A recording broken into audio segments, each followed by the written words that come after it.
Hi guys, masama ang panahon dito sa amin. Ang temperature sa amin ay 66. So, sa Fahrenheit. Sa Celsius ay nasa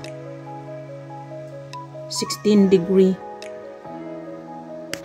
But summer pa ang aming season. Pero nag-low temperature siya kaya masama ang panahon. So, time check is 4 o'clock. And then pa bigla-bigla ang lakas ng hangin. And then ang tubig sa river ay high na. Nasa ano na siya, level na siya ng yard nung across the river. Across sa yard namin. Yan na guys, oh. Umatake ulit yung hangin. Ayan. So, kagabi pa, umuulan na. And then, nag-stop lang siya ng mga noon time. So, mabilis nag-dry ang kahoy dyan. Kasi, mahangin, windy. So, right now, umuulan na siya ulit.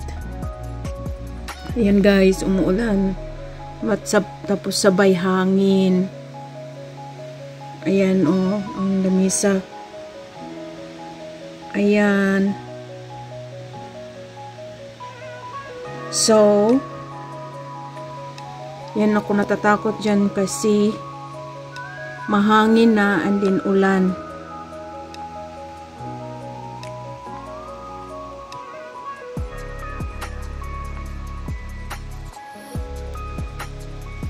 Ayan, ang mga sanga. Ayan, umuulan. Bigla siyang umulan. Ayan, guys. So, 64 or 66 degree Fahrenheit. So, kung Celsius yan, nasa 17 Celsius right now.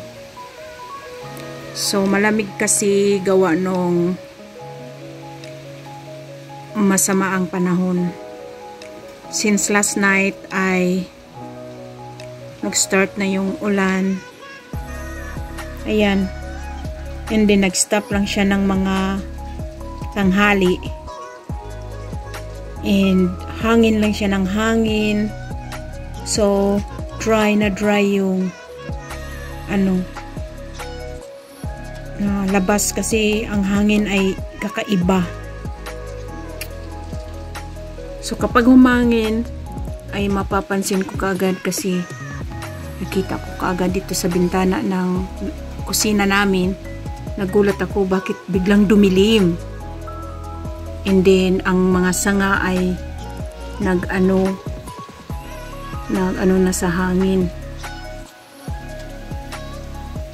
So, that's August 17 today.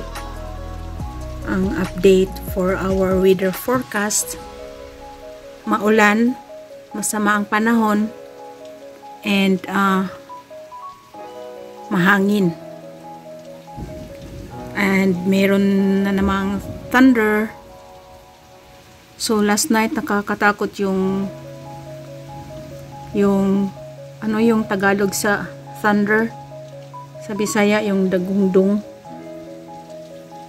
Kasi para ba siyang train na dumaan. And then biglang mag-lightning. And then, masarap siya matulog kapag ganun ang weather. Pero, who knows? Hindi mo alam ang mangyayari.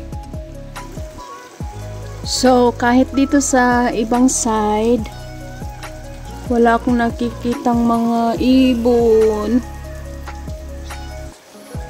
At sila ay nagtago. Kanina nakita ko yung hummingbird dyan sa red one. Yan ang kanilang drinks. And ngayon biglang bumuhos ang ulan. Kahit isang ibon wala ko nakikita. Nagtatago na sila. So, ay naku, lumipad yung aming trapal sa kahoy. Ay naku, hindi ako lalabas para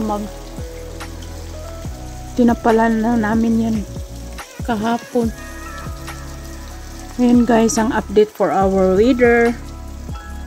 Maulan, masama ang panahon, mahangin, thunder, at saka lightning. So, ingat-ingat lang tayong lahat. Mapasama at mapaganda ang panahon. Palagi tayong mag-iingat. And God bless. Thanks for watching sa aking video and weather forecast for today's August 17, 2023. Bye guys. Have a nice morning sa inyo dyan. Have a nice evening dito sa amin. Have a nice afternoon sa ibang bansa. Afternoon pa pala sa amin. Bye. Thank you for watching.